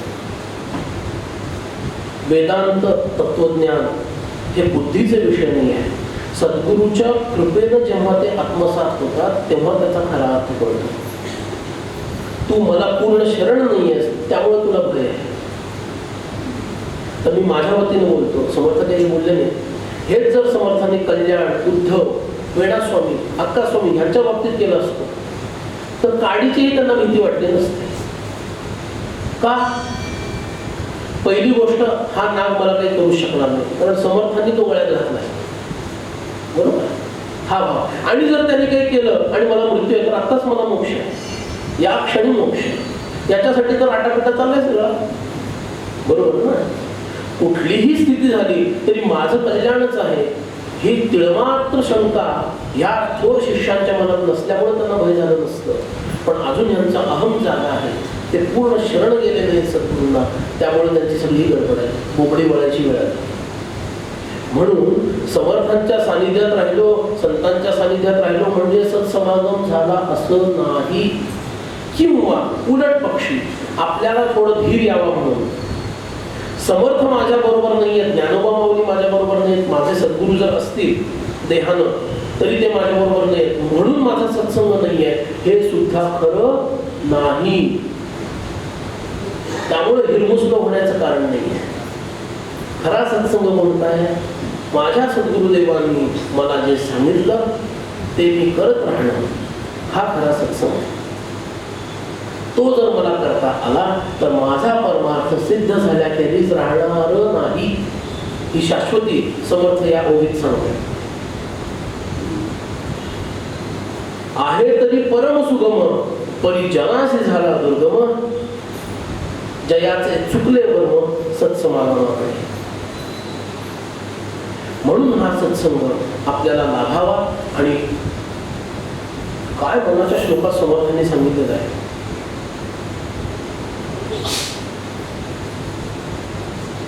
जयाचेनी संगे समाधान भोंगे, अहंता अकस्मात येऊनी लागे, तय संगतीते जनी कोण गोडी, जय संगतीने मती राम सोडी. अशा लोकांच्या सानिध्यात आपण वावरत असतो. आपण बरोबर उलट करत आहोत सध्या. जयाचेनी संगे समाधान भोंगे, कोण? प्रपंचातले लोक, ते समाधान भंग करणारे, कारण त्यांच्यात माझी आसक्ती आणि ते कमी आहे म्हणून दूरदर्शनवरच्या मालिका,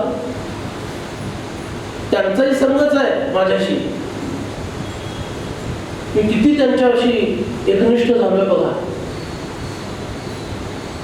मग ते टीव्ही सिरियल असेल, नाही ते क्रिकेटची मॅच असेल, अमुक असेल, तर मग ज्याची जी आवडती ती त्याला बाधक आहे, मारक आहे हे कळत नाही.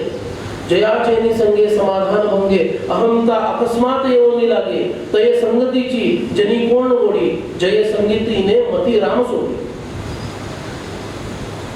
राम ज्याच्यामुळे माझा त्याग करणार आहे असा संघ मला मारणार आहे, बाधक आहे, हेच कळायचं बंद झालंय. कुठला परमार्थ होणार आहे आणि कुठला सत्संग होणार आहे? पण सत्संग कसा आहे? मना संगरे सर्व संगास तोडी, मना संगरे मोक्ष तत्काळ जोडी, मना संगरे साधका शीघ्र सोडी, मना संगरे द्वैत निशेष होई, जय जय रघुवीर समर्थ. हा सत्संग आहे. सत्संग काय करतो? बरोबर उलट करतो. इतर सर्व संघांना तोडून टाकतो, त्याला सत्संग म्हणतात. जर आपण जे काही अभ्यास करत असू, साधन करत असू, श्रवण करत असू, जे काही करत असू, त्याच्यातून ही फर्स्ट फुलफिलमेंट होत नसेल तर ते साधन चुकीच्या पद्धतीने होत आहे. तो सत्संग नाही, ती साधना नाही. का? समर्थ पहिल्याच चरणात काय सांगतात? सत्संगाचा परिणाम. मना संग म्हणजे सत्संग. मना संगरे सर्व संगास तोडी, इतर सर्व संघ तुटतात त्याच्यावर. आणि काय वाणी आहे त्यांची? मना संगरे मोक्ष तत्काळ जोडी, ताबडतोब मुक्ती. बापरे, हे कधी घडणार आहे आमच्या बाबतीत? मना संगरे साधका शीघ्र सोडी, साधकाला मोकळं करतो संग आणि भगवंताच्या चरणी घेऊन जातो. मना संगरे द्वैत निशेष मोडी, निशेष भागाकार असतो की नाही आपल्याकडं, बाकी शून्य, 4 2/4, 4/2, बाकी शून्य, असा निशेष व्हायला पाहिजे. द्वैत निशेष मोडी म्हणजे संपूर्ण एकाकार आपल्याला प्राप्त होतो, म्हणजे तो तुर्यातीत अवस्थेला जातो. तो विषय जर ओघानं उद्या वगैरे आला तर घेऊ आपण, अन्यथा इथंच आज विश्राम केलेला बरा राहील असं वाटतं. कारण घड्याळाचे काटे आपल्याला तोच संकेत देत आहे. तर आज आपण इथंच थांबूया, आरती करूया आणि थोडे अंतर्मुख बनून खरंच मी साधक आहे की कोण आहे, तर खरंच मला काय साधायचं आहे जीवनात याचा थोडा अंतर्मुख होऊन विचार करूया आणि आपलं जीवन सार्थक करून घेऊया, एवढीच सर्वांच्या चरणी प्रार्थना आहे. इथंच माझ्या वाणीला विराम देतो. जय जय रघुवीर समर्थ.